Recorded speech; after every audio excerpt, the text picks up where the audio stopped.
तो दोस्तों, एक और नया दिन और एक नई कहानी किस्सा लेके मैं बलजीत परमार हाजिर हूँ। कल आपने सुना तानिया कोली का किस्सा, और आज मैं आपको वो किस्सा सुनाऊंगा जिसको सुनने के लिए आप इतने दिनों से बहुत उतावले हो रहे थे, बहुत रिक्वेस्ट आ रही थी। और वो किस्सा है सुरेश मांचेकर का। सुरेश मांचेकर वो शख्स जिसने खाली मुंबई में ही नहीं बल्कि इसके साथ लगते इलाकों में जैसे थाना, डोंबिवली, कल्याण, पूना, नासिक, कोल्हापुर, शोलापुर, गोवा, कोई ऐसा इलाका नहीं छोड़ा जहां उसने अपने नाम का डंका नहीं बजाया। मुझे पहली बार तकलीफ़ हो रही है अपनी ये कहानी बयान करने में, वो इसलिए कि सुरेश मांचेकर के साथ इतने नाम जुड़े हुए हैं कि मुझे जो अपनी मेमोरी पे बहुत ज़्यादा भरोसा है, आज मुझे भी अजीब लग रहा है कि मैं कौन कौन सा नाम लूं। तो मैंने फैसला किया कि आज नाम नहीं लूँगा, खाली गिनती करूँगा, क्योंकि सुरेश मांचेकर के अपने उसके 18-19 नाम थे। जहाँ नई जगह पे जाता था नया नाम, कहीं कुछ नाम कहीं कुछ नाम। अब मैं नाम गिनने लगूँगा तो वह ये जो आज का वीडियो है वो आधे घंटे या जितने का भी होगा उससे 10 गुना ज़्यादा हो जाएगा। उसके अलावा जो लोग उसके साथ इन्वॉल्व रहे, जो 11 लड़कियां उसके साथ डिफरेंट टाइम पे डिफरेंट काम करती रही। कोई क्रिश्चियन थी, कोई हिंदू थी, कोई मुस्लिम थी, कोई गुजरात के रहने वाली थी, कोई राजस्थान की थी। मतलब उन लड़कियों के नाम लेने लगूंगा फिर भूल जाऊंगा। तो मैंने इसलिए फैसला किया कि आज मैं किसी का नाम नहीं लूँगा, खाली गिनती से काम चलाएंगे, क्योंकि नाम लेने से कहीं ना कहीं गलती होने के आसार ज़्यादा हो जाते हैं। तो मांचेकर भी जैसे पुलिस फोर्स में हम अक्सर जिक्र करते हैं, जो एनकाउंटर स्पेशलिस्ट हैं, वो 1983 का बैच, जितने बड़े एनकाउंटर स्पेशलिस्ट हैं, प्रफुल्ल भोसले, प्रदीप शिंदे, विजय सलास्कर, रविंद्र आंग्रे, ये सब के सब 1983 बैच के हैं। मतलब कि 1983 में ये पुलिस में भर्ती हुए थे। थोड़ी पुलिस ट्रेनिंग में, पुलिस स्टेशनों में ट्रेनिंग के बाद इनको regular posting as sub inspector दी गई। उसी तरह मुंबई के जो बहुत सारे यंगस्टर थे, वो सब उनको मैं बैच ऑफ द 80s कहता हूँ। वो 80 में दशक के लोग थे सब। उनमें तानिया कोली, सदा पावले, दिवाकर चुरी, बंडिया मामा, माया शेलार, माया ढोलस, ये सब लोग तकरीबन जितने भी हैं, सदा पावले, ये तकरीबन सब के सब 1980 से लेके 1986-87 88 तक के 5-6 साल की पैदाइश है।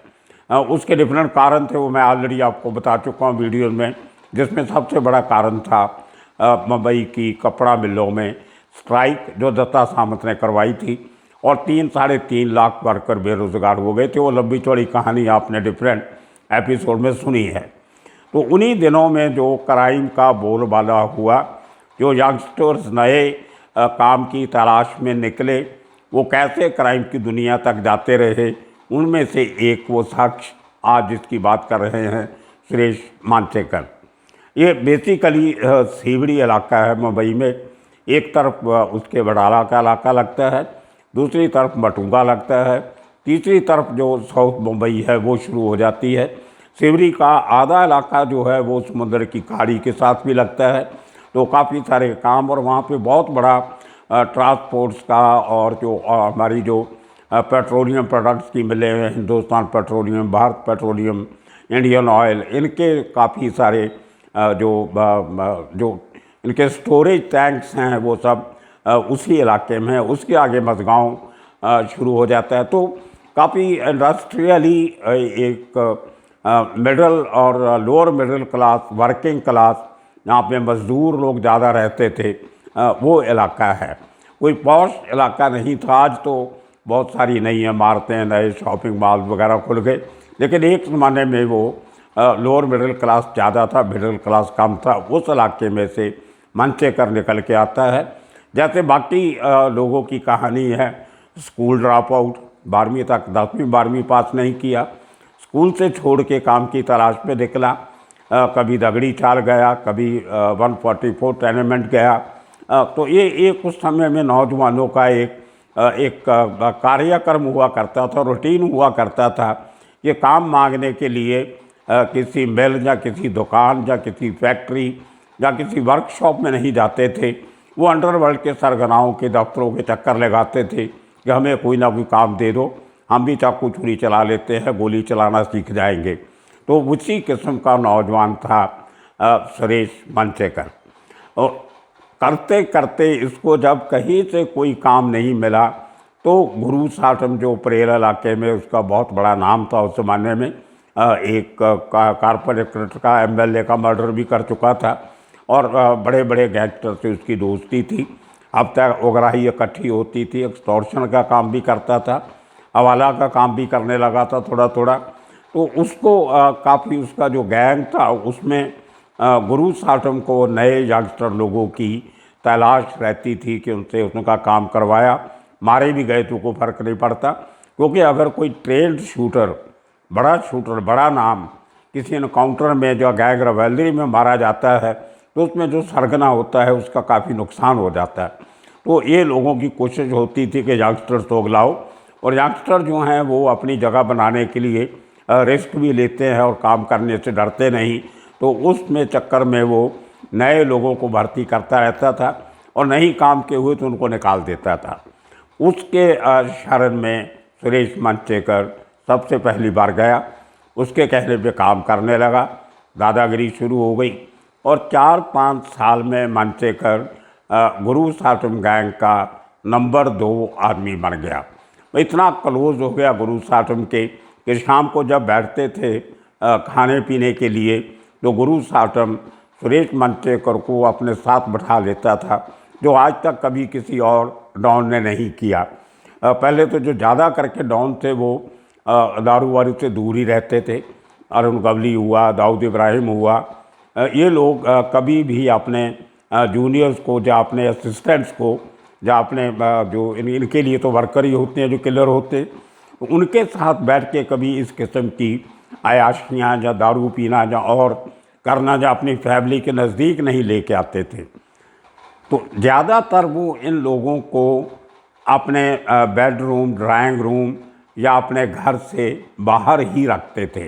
लेकिन गुरु साटम की कहीं ना कहीं ओवर कॉन्फिडेंस में ये गलती रही कि उसने सुरेश मनचेकर को अपने साथ बैठा के दारू पिलानी पीनी शुरू कर दिया और उसी चक्कर में इनकी लड़ाई होती है। दोनों का दारू पी के किसी इशू को लेके झगड़ा हुआ। झगड़ा इतना बढ़ गया कि सुरेश मनचेकर ने गुरु साहब को थप्पड़ मार दिए। ये पहली बार हुआ होगा अंडरवर्ल्ड की हिस्ट्री में कि जब एक चेले ने गुरु को थप्पड़ मारा, और ये ऐसा किस्सा था जो आज तक भी गुरु साटम को कहीं ना कहीं चुभता है।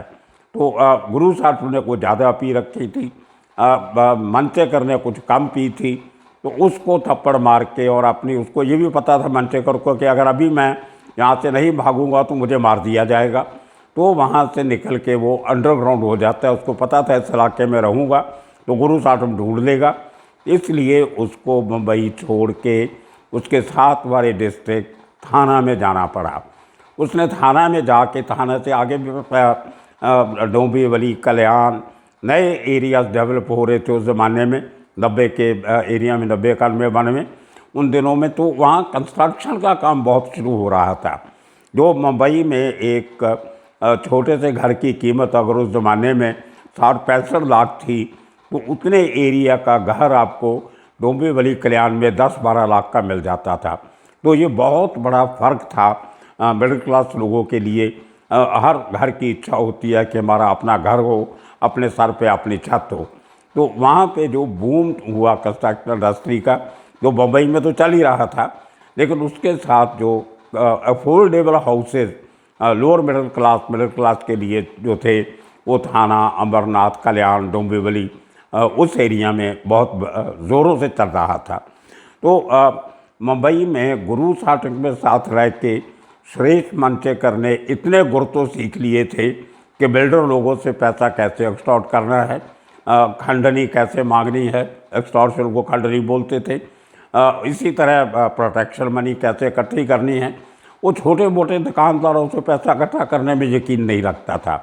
वो 100 सुनार की 1 लोहार की उसका फार्मूला था कि 100 लोगों से 1-1 लाख मांगने से अच्छा है एक ही आदमी से 1 करोड़ मांगो। तो ये उसका फार्मूला था।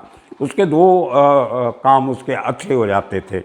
एक तो जब बड़े लोगों को मारा जाता था, जब धमकाया जाता था, उसका चर्चा समाज में होता था। आपने एक दुकानदार से 1 लाख मांग लिया, कोई उसकी बात नहीं करेगा।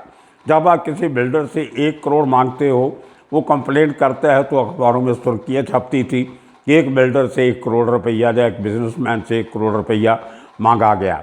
तो वो जो सुर्खियाँ छपने से जितना नाम बिल्डर का होता था उतना साथ में उस क्रिमिनल का भी हो जाता था जिसकी शिकायत की जाती थी।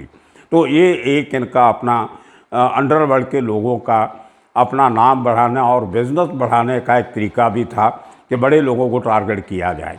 तो 3-4 साल बाहर रह के जब सुरेश मंचेकर ने देखा कि काम उतने बड़े लेवल पे नहीं चल रहा है जितने बड़े लेवल पे चलना चाहिए, तो उसके लिए बड़े लोगों को मारना पड़ेगा।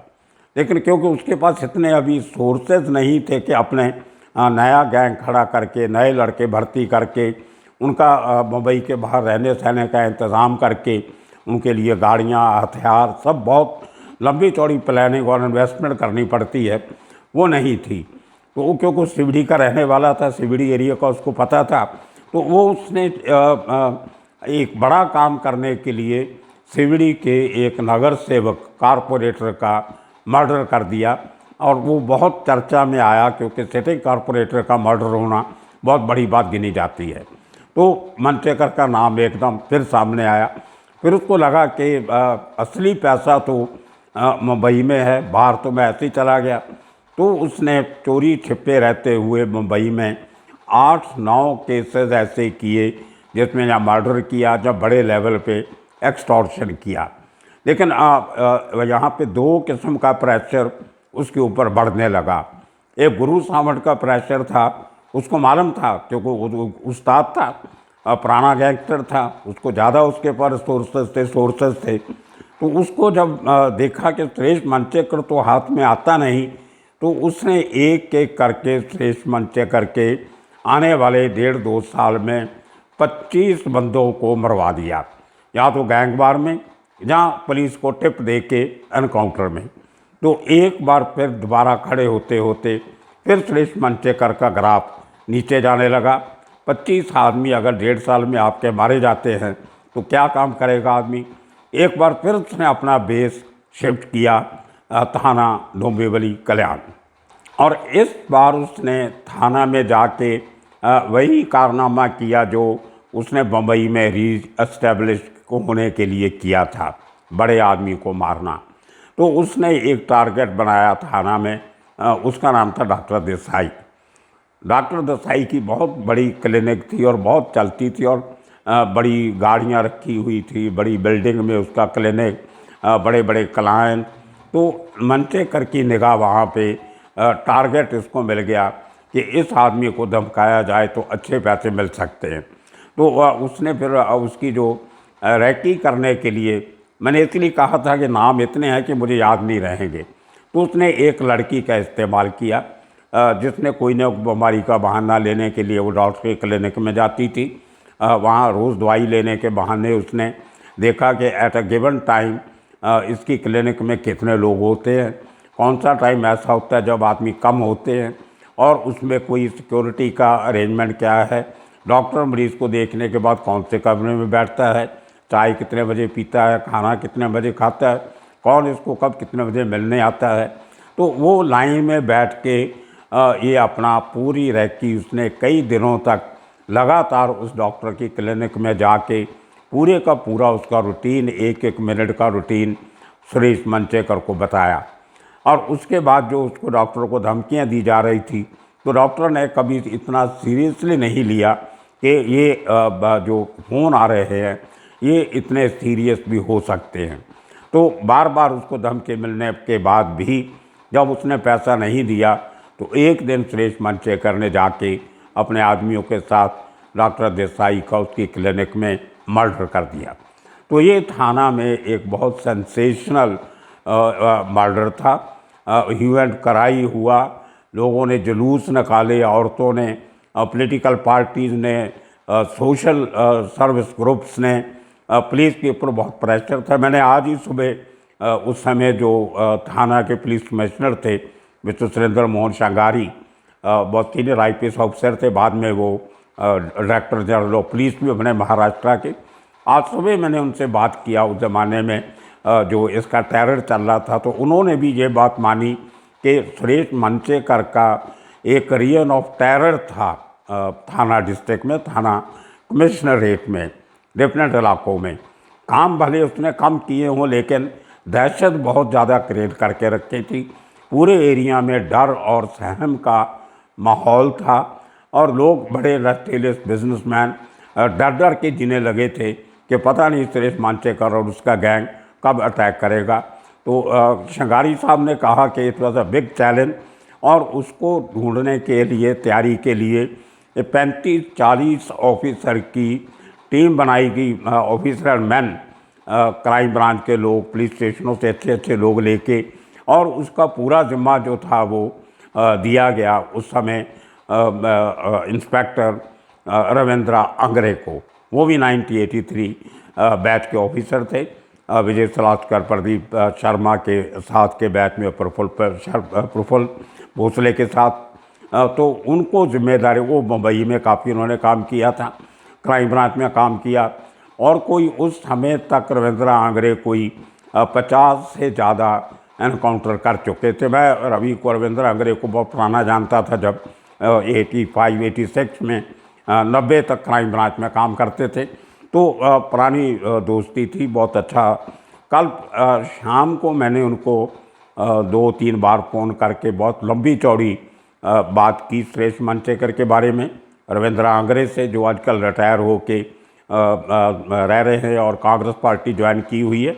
शायद अभी आने वाली दिनों में इलेक्शन भी कांग्रेस की तरफ से वो लड़ सकते हैं। तो रविंद्र आंग्रे ने बहुत सारी बातें मुझे बताई, जो इतनी आप अंदाज़ा लगा लिए कि जो 1 घंटे के करीब हमारी बात हुई मनचेकर के ऊपर, उस 1 घंटे में कितनी बातें हुई होंगी वो आधे घंटे में नहीं सुनाई जा सकती। तो वो एक लगता है एक और एपिसोड बनाना पड़ेगा इसके बारे में, वो देखेंगे बाद में। खैर, तो मनचेकर ने थाना में जाके, वो काम जहाँ करता था, रहता उस जगह से सैकड़ों मील दूर, उसकी लोकेशन ढूंढनी पुलिस के लिए सबसे बड़ी सिरदर्दी थी, और उसका नाम से उसको ढूंढना बहुत मुश्किल था। मैंने बताया कि 18-19 नाम का रिकॉर्ड तो पुलिस के पास है कि किस किस नाम से वो कहाँ कहाँ रहता था। उसी तरह उसकी एक एग्जांपल मैं आपको देता हूँ कि कोंकण में रत्नागिरी इलाके में, जहाँ पे आम का जो हाफुज अल्फांसो आम बहुत मशहूर है उस एरिए का, राजापुर और इन इलाकों में, तो वहाँ पे उसने एक गांव के एरिया के लोगों में एक हवा फैलाई कि एक बहुत बड़ा आम का व्यापारी, मैंगो ट्रेडर, उसका नाम रखा गया शशि सावंत। शशि सावंत नाम रखा गया, शायद शशि नाम था फर्स्ट नेम। तो वहाँ से इसने एक हवा बनाई कि एक बहुत बड़ा बंगला बनाया गया, बहुत बड़ा नहीं, उस इलाके में गाँव के हिसाब से बड़ा था, लेकिन इसको कहीं किसी ने देखा नहीं कि आदमी कौन है। गांव के लोगों ने, उस आजू बाजू के और गांव के लोगों को पता नहीं कि जो सेठ कौन है, मालिक कौन है। बंगला है, कुछ गाड़ियां आती हैं जाती हैं, लेकिन ये पूरे इलाके में फैल गया कि एक बहुत बड़ा नया मैंगो का व्यापारी इस इलाके में आ गया है, और वो उसका नाम शशि है। तो शशि सावंत ही शायद नाम रखा था। खैर, तो इस आदमी के इतने नाम रखे कि वो पुलिस वाले खुद भूल जाते हैं नाम लेने से। जहाँ कहीं रुकना जाके वहाँ और नाम, कहीं कुछ ट्रैवल किया तो कहीं वहाँ पे कुछ और नाम, किसी को मिलने गया तो वहाँ पे और नाम। तो इसी तरह जो लड़कियाँ थीं उनके डिफरेंट नाम, और ये भी नहीं पता कि एक ही लड़की थी जो 2 थी जिन्होंने इतने नाम रख के काम किए। तो ये बहुत बड़ी प्लानिंग वो सुरेश मनचेकर था, वो किया करता था, जो आम पुलिस से 10 कदम आगे रहता था। जितनी प्लानिंग से वो काम करता था, उससे 10 गुना ज़्यादा प्लानिंग पुलिस को करनी पड़ी इसको ढूंढने के लिए। तो ये मानचेकर ने और यकीन किसी पे नहीं करता था। बहुत ख़ास काम में वो अपने रिश्तेदारों को खास इस्तेमाल करता था। यहाँ तक कि उसने अपना जो पूरा पैसे का लेना देना, जो लूट मूट का सामान, वो सब अपने माँ के पास रखता था। और बड़ी हैरानी की बात है कि मेरा ख्याल अंडरवर्ल्ड की हिस्ट्री में जो पहली ऐसी इंस्टांस होगी, किस्सा होगा, जहाँ पे एक बड़े क्रिमिनल की माँ को, जब उसकी उम्र 72 साल थी, 72 ईयर, उसको एक एक्सटॉर्शन को उस केस में सज़ा हुई उसको, इसकी माँ को, इसके मरने के पहले ही। तो इस आदमी का दहशत था और इतना क्लोज नेट सर्कल था कि जिसको ढूंढना पुलिस के लिए बहुत बड़ी चुनौती थी। तो इस आदमी ने, शशि शिंदे नाम था शायद, मुझे याद आ रहा है, जिसके नाम से इसने वो बंगला बनाया, एक नकली आमों का बिजनेस शुरू किया। तो लोग ढूंढते रह गए कि शशि शिंदे कौन है। वो तो मरने के बाद पता चला कि शशि शिंदे को और नहीं, सुरेश मांचेकर ही था। ये एक एग्जाम्पल मैंने आपको दी है। एक दूसरी एग्जाम्पल इसको मैं प्रेरणा इलाके की देता हूँ। रविंद्र आंगरे ने मुझे कल बताया कि 3.5 महीने पूरा इसको ढूंढने में 1.25 साल लगा। 365 और 120 दिन आप लगा लिए, 500 से ज़्यादा दिन तकरीबन मांचेकर को, सुरेश मांचेकर को ढूंढने में अकेले रविंद्र आंगरे और उसकी टीम को लगे। तो 3.5 महीने तक जो इसका परेल का घर था, जहाँ पे ये एग्जैक्ट नहीं था इनको पता कि कौन सा पार्टिकुलर घर है इसका, क्योंकि इसका रहने का, आने जाने का तरीका इतना बड़ा था कि कोई पीछे सुराग नहीं छोड़ता था।